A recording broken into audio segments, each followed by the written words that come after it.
Hi, this is Steve Hargadon, and welcome to the Future of Education. It's the 18th of December, 2012, and our special guests are Adam Frey from Wikispaces and my brother Andy Hargadon and Audrey Waters. Adam, glad to have you here. Great to be here, Steve. Thanks for inviting me. Thank you so much. Andy, good to have you here. It's good as always, Steve. Thanks for letting me join in. You and I have lots of conversations that just aren't recorded, which is very different from the conversations I have with Audrey. So, Audrey, thanks for being here. Hello, good to be here. Audrey is the prolific blogger at Hack Education and my podcast pal every Friday. The Future of Education is a Web 2.0 Labs project, thanks to Mighty Bell and Blackboard Collaborate for support. The Hack Your Education Tour finished up in Phoenix, Arizona, and we're trying to figure out what to do next year. We're actually thinking of rebranding. It was just a brilliant set of conversations, but I think Hack Your Education doesn't do justice to the concept. So for those of you who even care, we're thinking of calling it the Learning Revolution Tour. So we'll see how that goes. I'll wait for a response from Peggy in the chat. The really fun virtual conferences we had this year have kind of wrapped up for the year. They're all recorded. The last three were the Learning 2.0 conference, the Future of Libraries conference, and the Global Education conference. All of those recordings are up. We have lots of fun coming up this year. Just can't wait to announce some of the events that are going to take place. So look for that.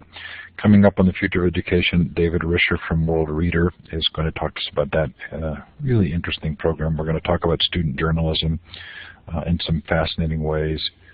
We're finally going to bring Deming into the conversation on schools with Gary Obermeyer. Gavin Dykes is going to talk about student voice and lots more getting organized. That should be a lot of fun. If you've missed any of the shows, they are all recorded in full Blackboard Collaborate form and in MP3. Cal Newport came back on the show. I have really loved talking with Cal. I really disagreed with the premise of his book, his most recent book, and So Good They Can't Ignore You, about the difference between skills and passion. But we had a great conversation. I think it ended up in a really productive place, and it's well worth listening to if you have any interest in that, the tension between those two. Anyway, lots of shows up there. Hopefully something valuable.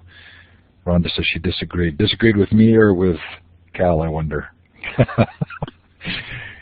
This is your chance to let us know, you in the studio audience, where you're listening from. Click on the star to the left of the map. You have to click on it twice, and you can click on the map. I'm back in Park City, Utah, where we finally had a good snowstorm, which made the driving hard, but it's going to make the skiing good.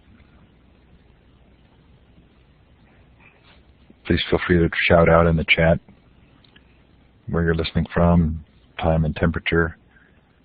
We are headed into the slowest part of December for these kind of events, so I guess it's no huge surprise that we don't have much of a worldwide audience, but this is such a great topic. Everybody will listen to the podcast. I'm sure of it, Adam.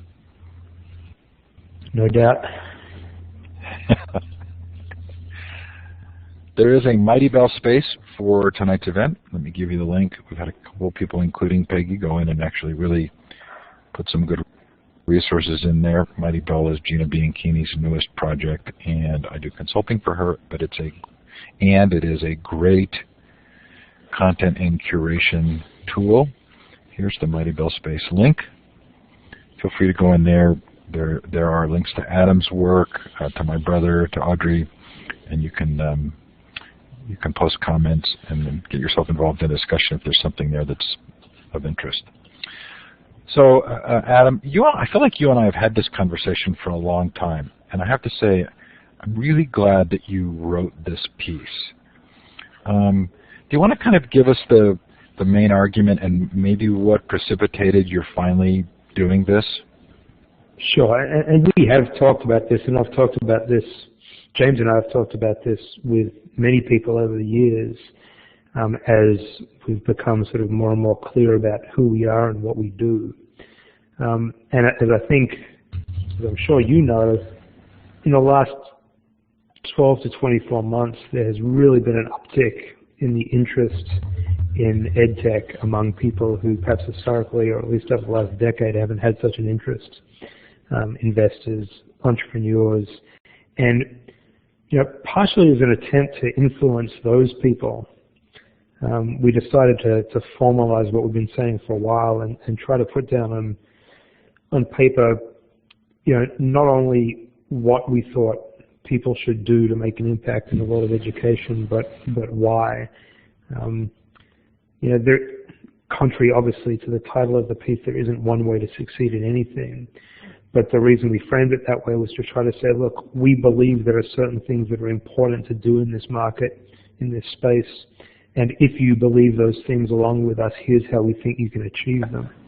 It really is a very different time now than when we started back in 2005, and so we thought it was an important time to start saying some of these things. And Steve, you really were very influential in our formative years, and particularly the arguments we make in this piece sort of came out of some of those early experiences where we tried to be a very naive but willing participant in a community that we were very new to, and we learned how to be a participant, through your earlier blogger events and some of the events that you organized early on. So I do have to say a big thank you to you for helping us come to this understanding we have now. And when James and I sat down to write this thing, we realized that a lot of this has just become very obvious to us. It's very much ingrained with what we do, but the response we've gotten from the article has told us that this is something that needs to be said sort of loudly and clearly, and we're glad we did it. I think that's part of what has made your voice so valuable in this space. Is sort of the humility, the willingness to kind of acknowledge that some of these lessons were serendipitous. You developed this pretty good sense, and you were so sort of thoughtfully candid with me when we first had those discussions about the Bloggers Cafe and what would be an appropriate role. I want to draw Audrey in sort of right off the bat. And Audrey, can you give us a sense of contrast here? How unique is Adam's message in this piece?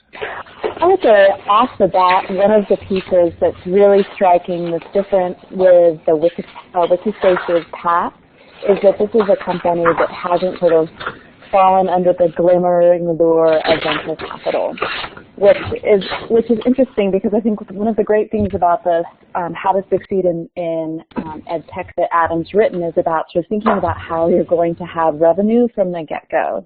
And I think a lot of the startups that I see in education right now, their revenue is VC funding. They haven't really worked out the business model. It's free for now. Maybe someday down the road we'll charge somebody, maybe teachers, maybe schools.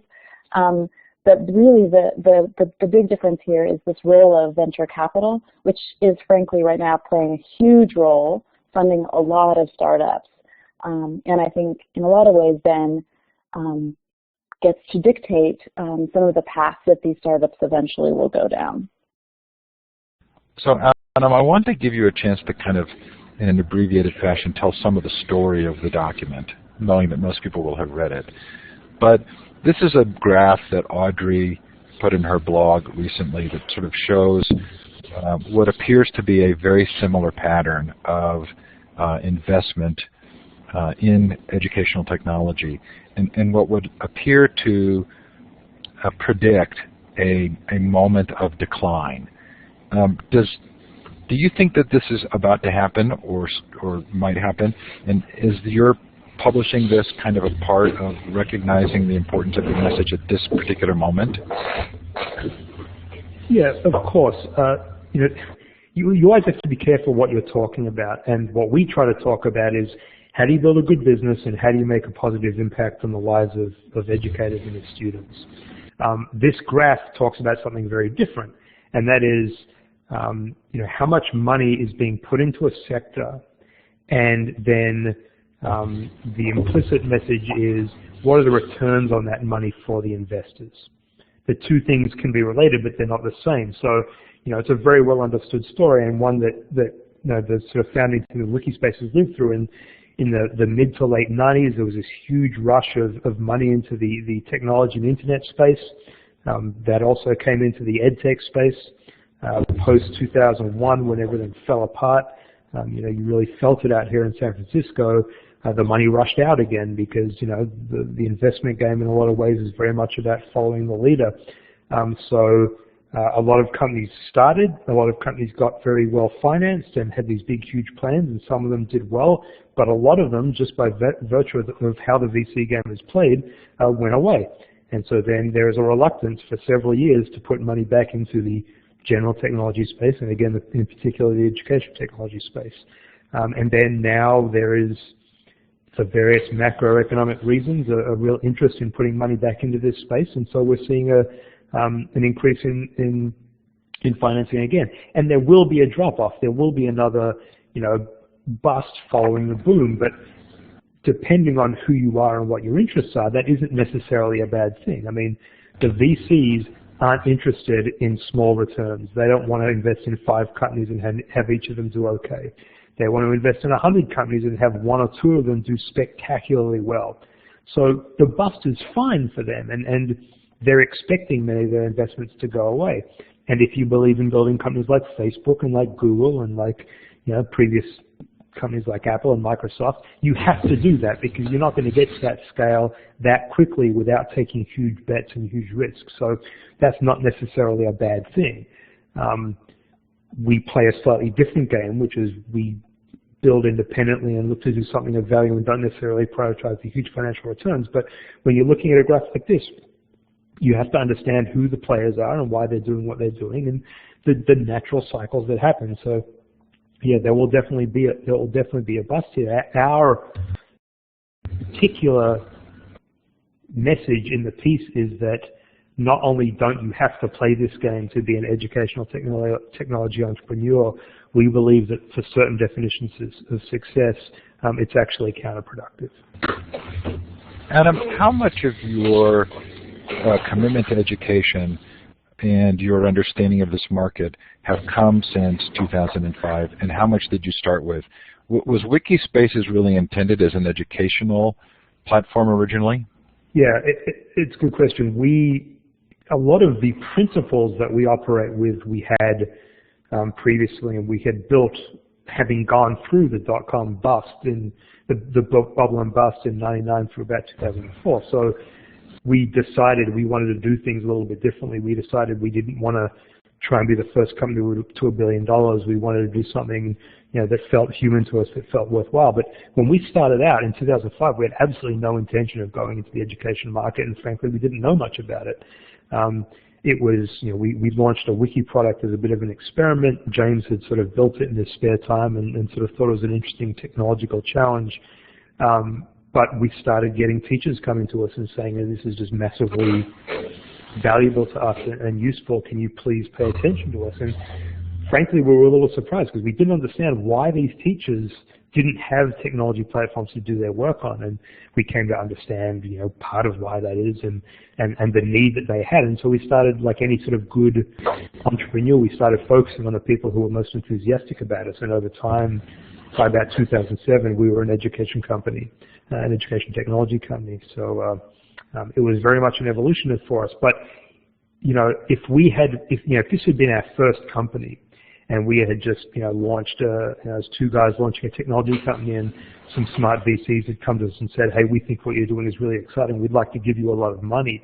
It would have been very hard to turn that down because A, we wouldn't have known what the alternatives were, but we also wouldn't have had that very strong drive to do something different that came out of our experiences. So yeah, that's sort of a little bit about our history. It is interesting to kind of hear you talk sort of so passionately about the virtues and values of playing in the education space, but also knowing that that's kind of been something you've grown into, and maybe in some intriguing ways for those who heard the Cal Newport interview, supports that premise of the skill coming and then the passion coming after that. Adam, I am going to come back and kind of drill down more, but I want to bring my brother in now just for a second. Andy, from your perspective, what are the elements of this story that you have seen in other venues that play out that are worth noticing?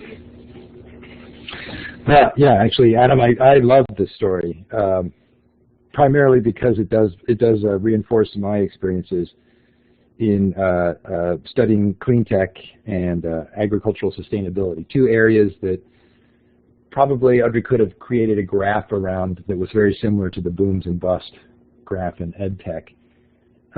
It's a story of venture capital sort of seeing another opportunity and hoping it's like the opportunities they've experienced in the last 20 years in Silicon Valley, and then bringing their money in, and in the process, as you identified, sort of shaping how companies approach that market.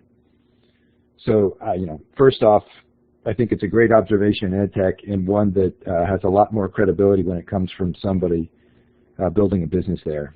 Certainly more than when it comes from an academic like me. Andy, so are there ways? Go ahead. No, go ahead. I was going to bring the policy issue up, which is, are there ways in which the kind of work that Adam has done, the authentic building of an audience, connecting with his product, really as an entrepreneur, kind of learning what teachers wanted and responding in a very pure entrepreneurship way, are there ways of thinking on a larger scale of how you encourage that kind of activity? Aside from publishing a missive like Adam has done, are there other lessons about how you create a culture around a particular economic system that help to have companies like Adam's be more prominent than the others? Yeah, it's an interesting question because when you ask it, I almost feel like this requires a return to what we thought entrepreneurship was, well, up through the 80s, really, and even into the early 90s, which was more about finding somebody's problem and solving it for them, and building the business because you wanted to make a change in the world, not because you felt that you could scale quickly and get out, flip the company for billions. And I think that's, what's changed has been that a lot of entrepreneurs, particularly in the internet space and now social media, have lost that sense that it's about building a product that solves somebody's problem. And Adam, you mentioned it in I think a really nice insight about how companies view their users. I think the nice thing about saying you need revenue is that, in fact, your users are your customers. And one of the things that's been lost lately, when you sort of take the Silicon Valley social media internet hammer and you apply it to the educational nail, is you start to think that users are products that you use to either monetize or eventually accumulate and sell to somebody else. Yeah, it was actually a very much a motivation in recent days, especially for my business partner James, who's very plugged into the world of technology in the Valley, and we've had a rise of some unbelievably successful technology companies, notably Facebook and Twitter, who in the search for a business model have decided to land on one side of that fence, which is to say, we're not going to sell our users something, we're going to sell our users to people. And I don't necessarily think that's inherently wrong, but it has certain implications. And especially in the education market, we thought that was just something we wanted to steer away from. But you have to know what side of the fence you're on. You can't straddle it, you can't be undecided, you have to be clear about where your success is going to come from. And we've been very happy with that decision. It's an ongoing contentious discussion that will continue to happen indefinitely. I think it's becoming more and more understood in the world of technology entrepreneurship what those decisions mean. And there are even companies now that are coming up trying to disrupt those players like Facebook and Twitter by saying, we're not going to, we're going to address a market that values our service enough that they will pay us rather than having to, turn to advertising or other models that productize the user. It is going to be very interesting to see over the next few years how those how those companies do. But in education, we don't want to be, we don't want to have to worry about whether what we're doing with users' data is crossing some ethical line. We just want to be very upfront about the business model and what we're offering and what we expect back. And if you don't mind, Steve, I would like to say something about the freemium model and how it's a message that we've been trying to get across to the market about how our freemium model works for a while, which I think is quite instructive to EdTech entrepreneurs. Oh, go right ahead. So the freemium idea is that you give something away for free and you charge for something else. And there have been a lot of companies that have tried this in the education space. Some have worked, some haven't. I think the secret sauce to our success and to general success of freemium in this market is that the free has to contribute to the premium. The free has to be in the interests of both the users and the company. And that has to be a transparent relationship. So when we give away free wikis to teachers, we do so with the explicit understanding that we're doing that for two reasons. One is we like helping teachers, but also because by having massive numbers of teachers using our platform, we can then effectively sell to the institutions that those teachers work for by saying, look, your teachers already use our stuff, they love it, you should adopt it institution-wide and pay us some money. That's not hard to understand and it's explicit. So it works, it's defensible, there are no hidden agendas, and it enables the kind of trust amongst your end users that you need in the education market. And one thing we've tried to tell teachers over the years is understand what the business models are that your vendors are using and understand if every part of what they're doing is in your interest, but also in their interest, because if it's not in their interest, it's going to change at some point. And I think we've seen over the last few years some companies with very good intentions have to change tack because the model they have sort of doesn't add up from that perspective. I really appreciated that you're connecting the dots in the article about that, because even knowing you and knowing the situation well, I thought you articulated really well the importance of having something valuable that then leads to the kind of enterprise product that the schools want to buy, and that all being transparent. You also talk about sustainability being a moral duty, and I think that's really critical. Like you've discussed, companies that go away then leave people without a product or service. Did you? How important has that become for you? Yeah, I mean, we put that in the article because we think it's true, and we think it's in some ways something that we'd like people to think about more deeply.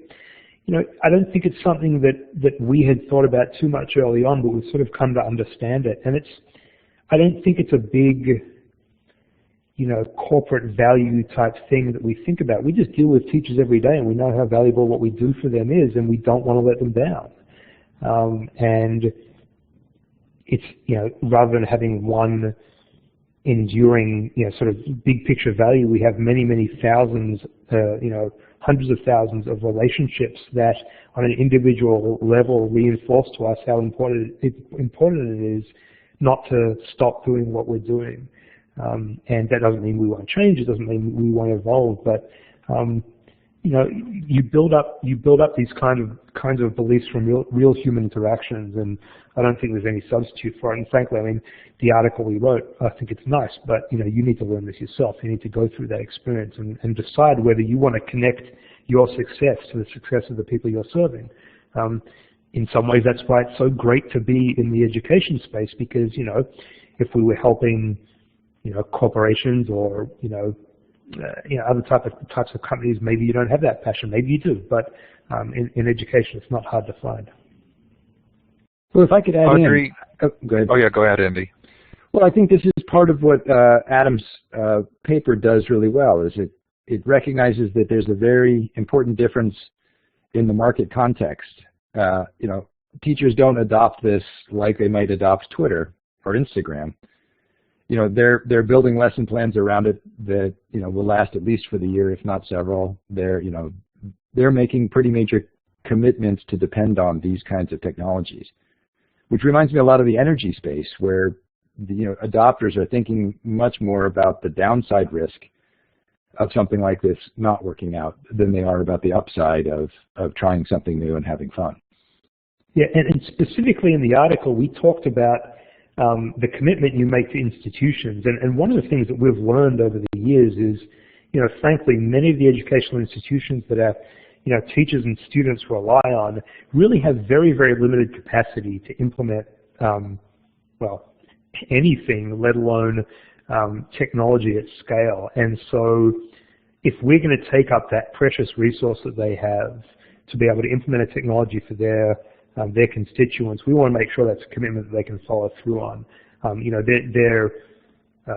They're so constrained. I mean, obviously there's a huge variation in the types of institutions out there, but so many of them, especially the larger public institutions, are so constrained in what they're able to do. If you're going to go in and you're going to say, hey, we want you to commit some of that energy, some of that resource to us, we just think it's the responsible thing to do to make sure you're going to be around. It's so interesting to me, Adam, how your own background of having gone through the previous bust, put you in a position to really think and deeply and create sort of solid boundaries for what you were going to do. I want to bring Audrey in here. Audrey, one of Adam's recommendations is to scale down and simplify. Did that resonate with you as you've been looking at all of these different companies that are looking to serve education? I think one of the things that I thought was really interesting in terms of, the sort of advice that Adam's given here is actually sort of recognizing the complexity of schools and the relationships in schools, and not just, I think a lot of the startups that I see are interested in selling directly or offering their services directly to teachers, and not actually thinking about the complexities of the classroom in relationship to the school in relationship to the district and sort of larger state and federal policies. And so I think that on one hand it's simplified, but I think it's also recognized that schools are really complicated. And despite our wanting to sort of add these easy to use, easy to adopt consumer web models to the tools that we're using for teaching and learning, that we still do exist in these systems that we have to pay attention to. It's not as simple as saying, we'll just make this tool for a teacher and we can sort of skip the rest. We can skip the policies and practices and expectations of the school in which he or she works. There was a sort of magical, go ahead, Adam. I was going to say, it makes me think, Audrey, the world is complicated enough, you better make your product simple because you're going to have to deal with the world as it is. No, that's true. That's very true. So for me, there was well, the thing that Adam seems to be balancing with this, and Audrey makes this point, is you make the product simple, but you recognize that the market itself is pretty complex.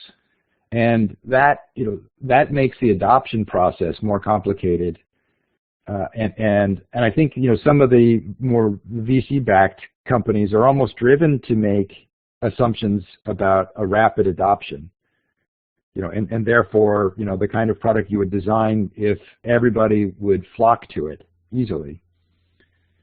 In order to grow as fast as you need to grow to justify the investment you're getting, in order to justify the valuation of the company, in order to sell it in 5 to 7 years. Then you have to make assumptions about the kind of product you're designing that doesn't involve selling into the school and the district, but rather simply sort of making your product available. There was a magical connection for me, Adam, between your talking about connecting deeply with the customers in one-to-one human conversations and the ways in which we have this same conversation about what really happens in education, right? That the moments of significant growth for students tend to be one-to-one relationship-built moments. And it seems like there's a temptation both in the selling of product education and in the delivering of education to shortcut that and go to something that's not human, that's sort of driven by metrics or profitability or whatever it is. Am I stretching on that parallel, or have you seen the same thing? Yeah, I think it's an interesting point. I mean, I've always, well, I was going to say, I almost said I've always felt that it's not true. You know, it's something that you learn with experience. That, you know, you're not, in my opinion, you're not relieved of the obligation to be human just because you're operating in a different context, whether that context be business or education or anything really. So, and I think you will be more effective. You have to be. I mean, we are, you know, we're creatures who respond to each other's humanity, and you know, if you can keep that in your communications, you know, all the better. And I'll draw another parallel. You know, teaching. I've never been a teacher.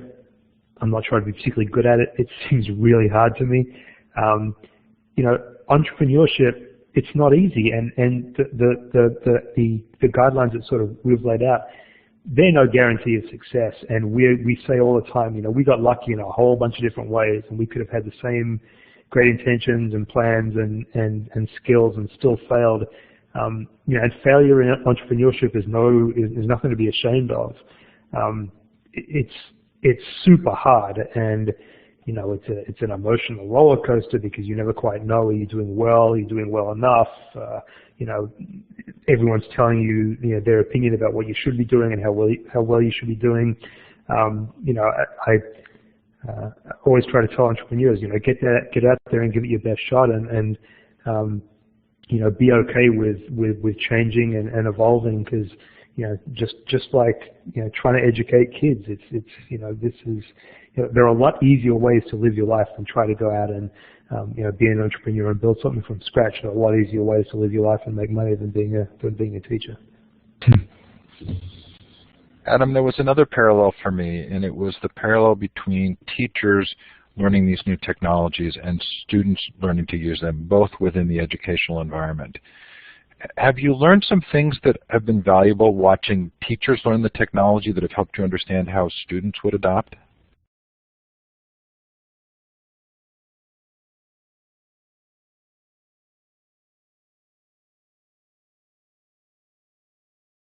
I'm sorry, Steve, I think I missed part of that question. Maybe you could repeat it for me. Well, for me, there's a parallel in Wikispaces between the teacher adoption and then student adoption and use, both in education. Both are learning at the same time, right? The teachers are learning to use the software, the platform, the Wiki platform, as well as then helping their students use the platform in an educational context. Has it been interesting to watch teachers go through that learning process, and has that helped you in any way to understand sort of what students need in going through the learning process as well? I think so. I mean, I can speak a little bit to how the experiences we've had, and hopefully I'll answer the question. You know, for us, it's all about making the teacher's life easier. They're not. Most teachers aren't sitting around thinking, "How can I make, you know, good use of technology?" They're sitting around thinking, "I've got 30 kids who I've got to see every day. How do I make their lives better?" And they're trying things, and they're struggling, and some things work and some things don't. And if you can help them experiment and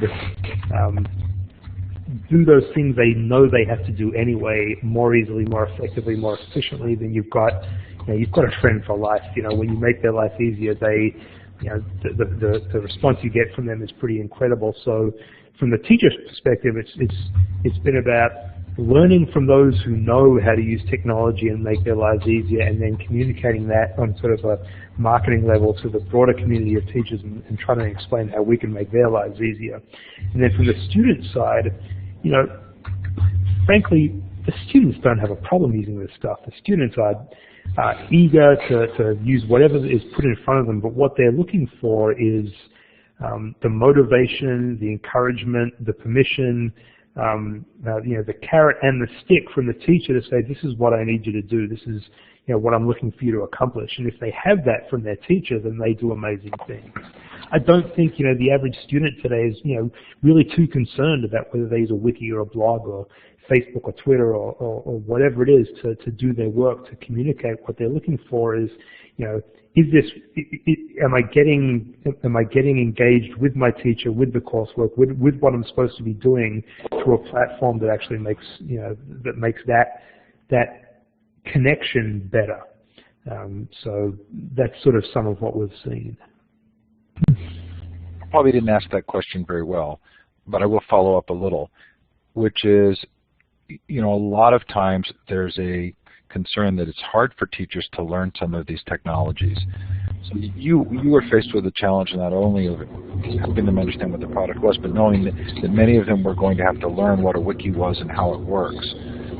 So did you learn anything about ways in which you help teachers come on board in that way?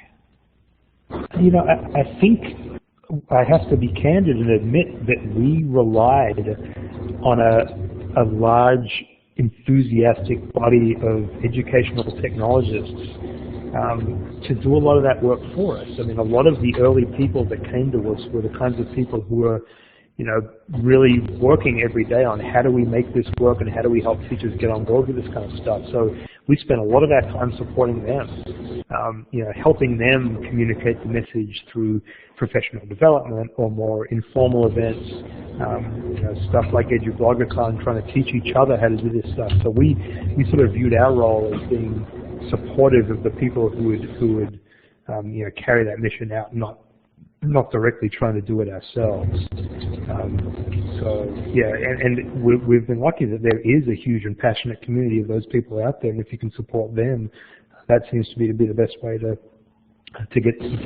help the teachers lift themselves up. Brilliant. So Audrey, you and I have talked about that Tim O'Reilly clothesline talk, this idea of giving more value than you take back. Adam talks about it in the article. And Andy, I don't know if you had connected with that as well, but from either of you, is there something really critical about that that's important beyond just Adam's story? Well, I was actually just thinking, based on what Adam was just saying, thinking about the way in which he framed it is a very different way of framing marketing. So a typical startup might want to do enough marketing in order to get a certain amount of adoption, and then once they've got that sign up, that there's, particularly in terms of the numbers that their investors might want to see, they can sort of wash their hands of that. They've succeeded in getting a sign up. If it's a subscription, perhaps they need to do some marketing again. But framing it in terms of professional development, and then recognizing that you have to layer in not marketing, but support, professional development support, to me is very much part of thinking about giving value versus extracting value.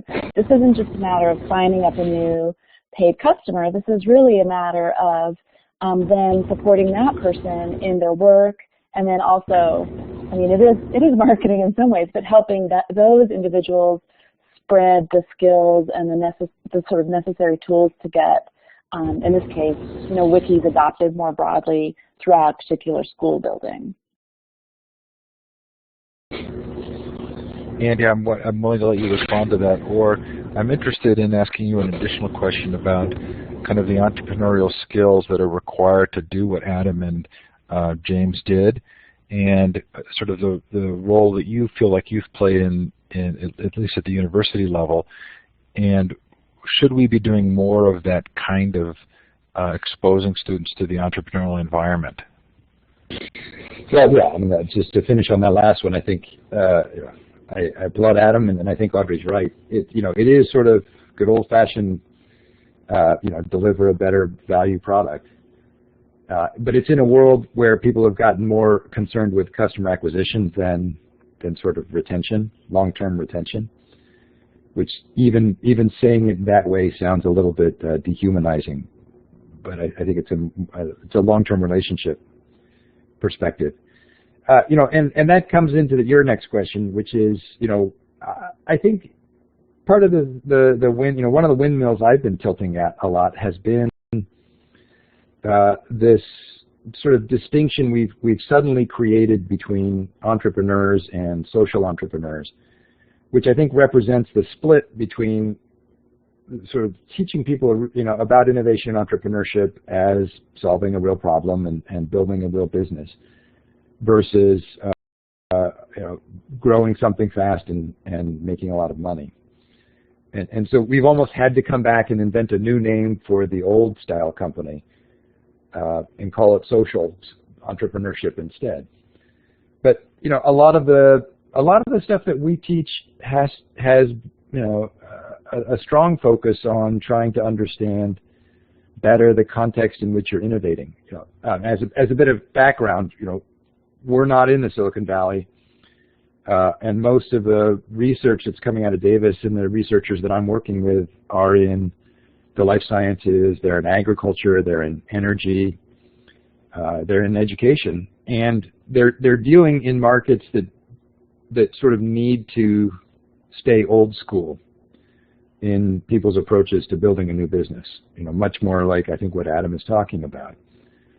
So, we sort of have to fall back onto the basics of really knowing the customer and really building strong relationships, with everybody, with the customer, with the investors, with suppliers, with policymakers, like Adam said, be in it for the long haul. So how do you think about that in the context of what you do in a classroom or the experience that a student has at a school or university? Is there an increase in the need for the kind of entrepreneurial skills in the pure sense of the word here, and how do you deliver that? Well, there's almost two dimensions to that question. The first is what we teach and how we teach it. I think there's, I think in today's sort of business context, almost everybody, I teach in a business school, but I also teach a lot of science and engineering researchers, graduate level researchers.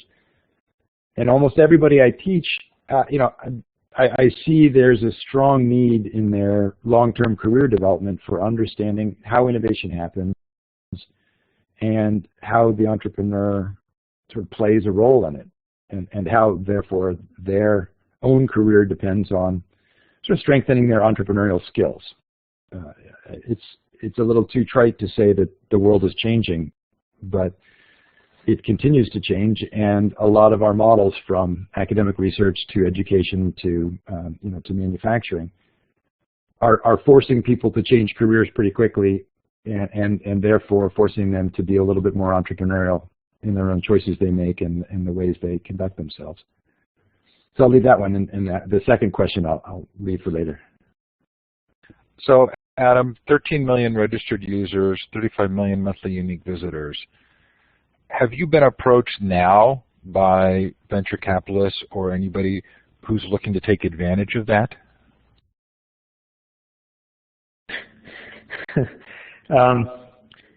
We work in San Francisco, so you meet people all the time.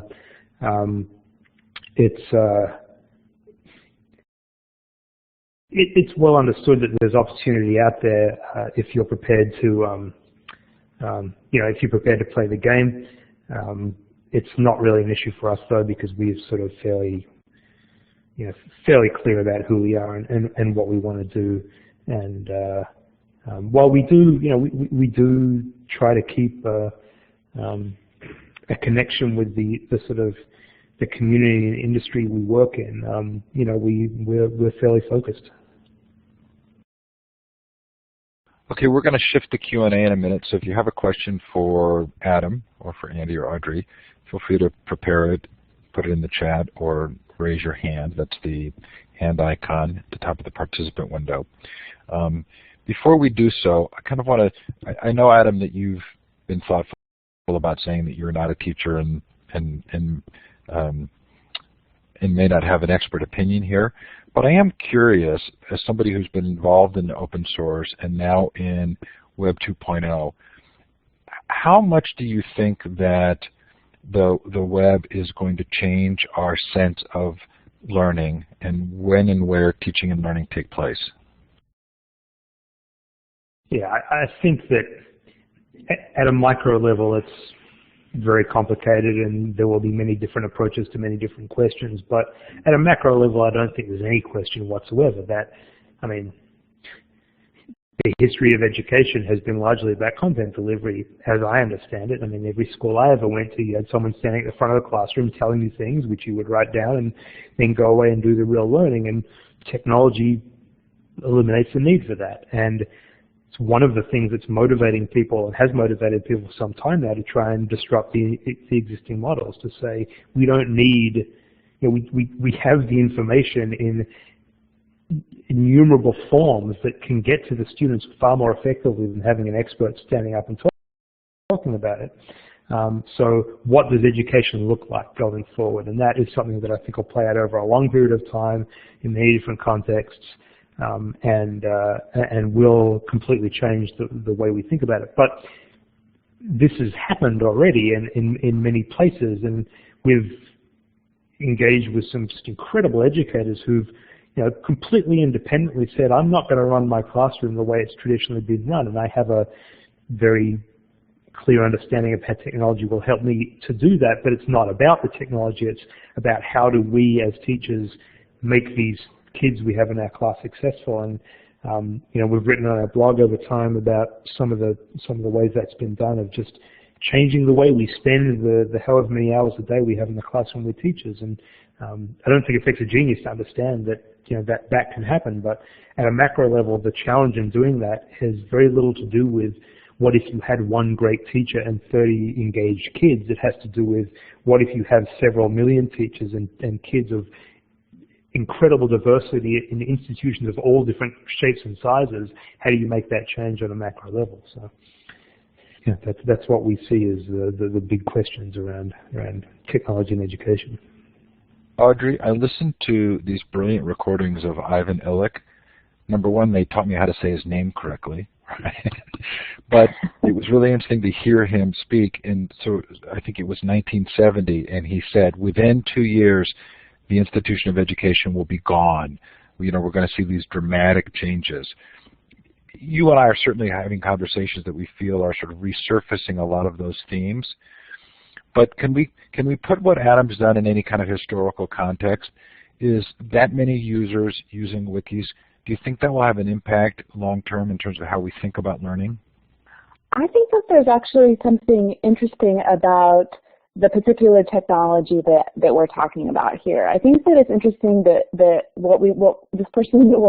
company that we're sort of highlighting as a model ed tech company is working with the wiki technology, which is of course something that's about collaboration, communication. It's about sort of sharing and building and constructing our ideas together. And I think it's noteworthy, although not surprising, that we aren't talking about someone who's built or who's bootstrapped, a test-taking app or a study skills test prep app.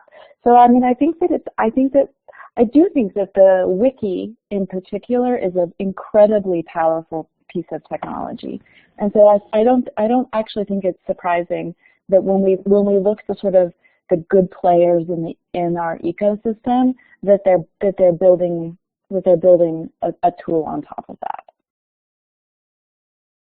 We've got some good questions that have come in, but quickly before we go to them, Andy, what about your perspective from being in sort of traditional higher ed?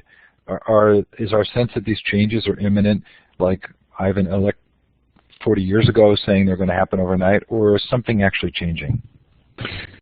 There are things changing, but I'm not sure. You know, half of which is for the better, and half of which is not. You just can't tell which half. One of the issues that I see, in the K-12 area is, we're back to policy. A lot of the content is relatively dictated, whether that's across classrooms or across districts or across the country, and teachers are forced to teach to the test, and so there's technology can skirt the margins of can sort of contribute to the margins of that, but ultimately you've got this fairly rigid content that you've got to get across that anchors teachers back in the old lecture model. in higher ed, obviously we're not as bound by that, but we're certainly seeing the effects of Coursera and all of these other massively online open courses, and it's forcing us to recognize, well, it was fun when we said that all we were doing was providing the intellectual. We open our students' heads and we pour in knowledge, and that's that. And I think when all of that stuff is available online, we sort of are in this very slow process of waking up to the fact that may not be the best contribution universities give to students. And things like, now we can start to play on the margins and recognize the real value that comes from it. Okay, some questions here. Adam Nye wants to know, is it possible to keep your soul and take on outside money? Is that an impossible dream? It's absolutely possible. It's just hard. Plenty of people have done it, and you just have to look. You have to look at yourself and figure out if what you want is sufficiently aligned with what they want, and if you feel like you have the necessary knowledge and character to retain your principles while also meeting the needs of your investors. I mean, I think it's just as much an ethical obligation that when you take someone's money, you work to further their interests as it is to serve the interests of your customers or your employees. So these are people that you bring into your business as stakeholders, and you have an obligation to them. I wouldn't say it's impossible. It's just really hard. And I think the most common mistake is just not understanding what the agreement you're signing up to is. I think if you understand it and you say, okay, I'm going to sign up for this, you can do it.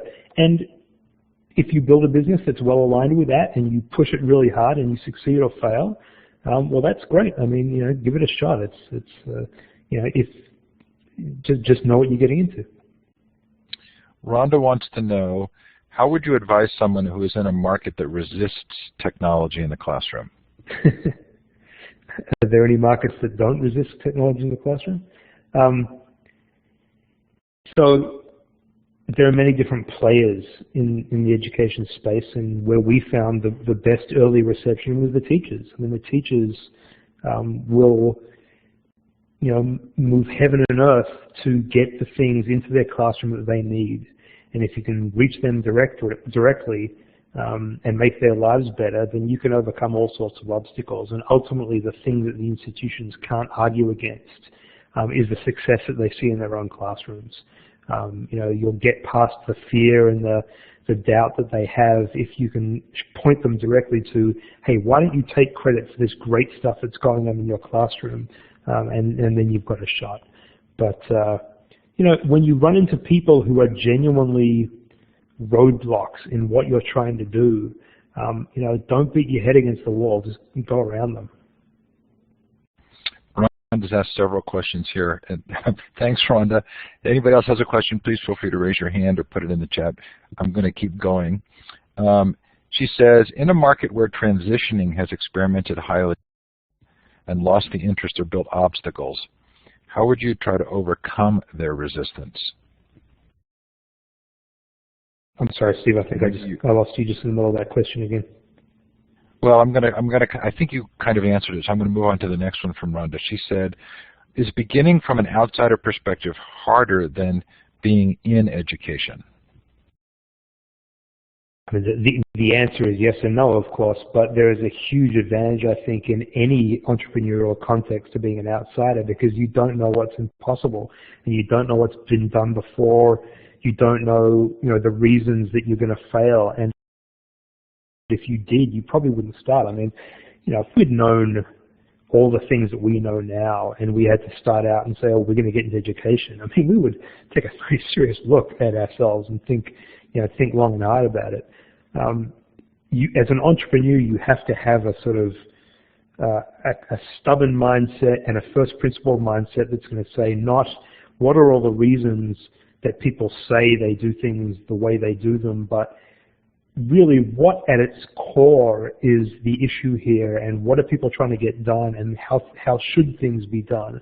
And there is, I think, so to take a bit of a sidestep here, part of the reason that there's such an interest in education investment these days is because entrepreneurs are great at looking at a market and saying, well, these institutions are doing such ridiculous things and so much money is being spent on the wrong thing, and they're producing poorer or results over time in some cases. So why don't we simply disrupt that industry and move the institutions out of the way and just replace them? And that's great because 1 in a million people is going to succeed and radically change the world. But in the meantime, there's a lot of change to be done within the system. But you have to have some of that spirit inside you. You have to have a spirit that says, I'm going to go in and figure this out from first principles and help people do the right thing, independent of all the institutional barriers that have been put up in their place. Obviously, we could have shortcut a lot of things had we been really well versed in the education market up front, but I think some of that ignorance played into our success. Well, I could add a little bit to that. Oh, okay. The one thing Adam probably would agree to, but I just want to, I think he didn't emphasize as much as I'd like it. There's a certain humility that needs to accompany that notion that, that people can come in and change it, that institutions are worth overthrowing. And I think that's, part of the challenge is when entrepreneurs, in fact, not individuals so much even as just a mass hysteria comes in. And you've got, everyone from Bill Gates to CEOs waxing in on, how education can and should be changed without a real good sort of humble understanding of what's happening in teachers' lives. You run the risk as an individual of failing, but I think you also can in many ways soil the nest. We've certainly seen that with energy entrepreneurs, and when people get burned, they're less likely to adopt the next thing that comes along or even consider it. Audrey? That was precisely my point as well, is I think that there's a difference between being an outsider, recognizing that you have a lot to learn about the space, and then deciding that as an engineer, you are going to engineer a solution for the space without sort of asking any questions about what students and teachers want or need, what their problems actually are. And I think that's part of the spirit of entrepreneurship done right, is when you meet an industry and they say, well, all of our SIS systems are, sitting in a back room somewhere and no one really touches them except for one person. The response to that is not, well, I can build a better one. It's, well, that's really interesting. Why is that? And what would you like? And why where are you being let down by your technology? What could we do? How could your institution work better if you had A, B, and C rather than here's what I want to build? Is this valuable to you? So you learn to ask questions and listen and just, and take in as much as you possibly can, and over time evolve your thinking about what you're trying to build and what you're trying to do, because the answers are in them. They're not in you. You can build something, but you need to learn what to build from them. I think this has really been a brilliant hour. Adam, I want to give you one final question. Aside from Wikispaces, are there some other ed tech companies that you feel are really poised to make a significant difference and are doing this right? Any particular organization you might want to call out as another one to look at as an example? That's a really tough question, Steve. I mean, there are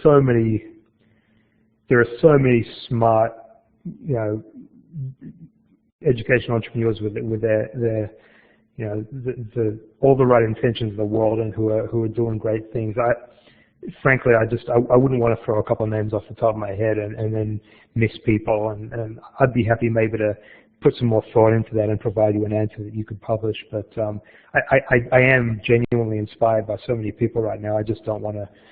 I don't want to do them a disservice by being flippant with that answer. But the real answer, I think, to your question is that there, despite whatever skepticism we might have about parts of the ecosystem, there are incredible things going on, and people with incredible passion who are going to make a huge difference. That's a thoughtful answer. And Audrey, you and I can probably explore this in our continuing podcast series. in part because we've looked at so many companies that aren't really focused on the education market that are making a difference, like Evernote and Dropbox that were mentioned earlier in the chat. As a courtesy, we do end on time. Thanks so much, Adam. Really appreciate your being here. Real pleasure. Thanks, everyone. Thanks, Andy. Thanks, Audrey. Really appreciate your contributing. I really enjoyed it. Thanks, Steve. Thank you. Thanks, everybody, for being here. You can applaud if you'd like. Hover over the smiley face and then go to the applause icon. We've been listening to Adam Frey and Andrew Hargadon and Audrey Waters. This has really been a terrific show. Appreciate your attending and appreciate such thoughtful guests. Coming up after the new year, David Risher from worldreader.org. Hope you can join us for something in the new year. Take care and bye.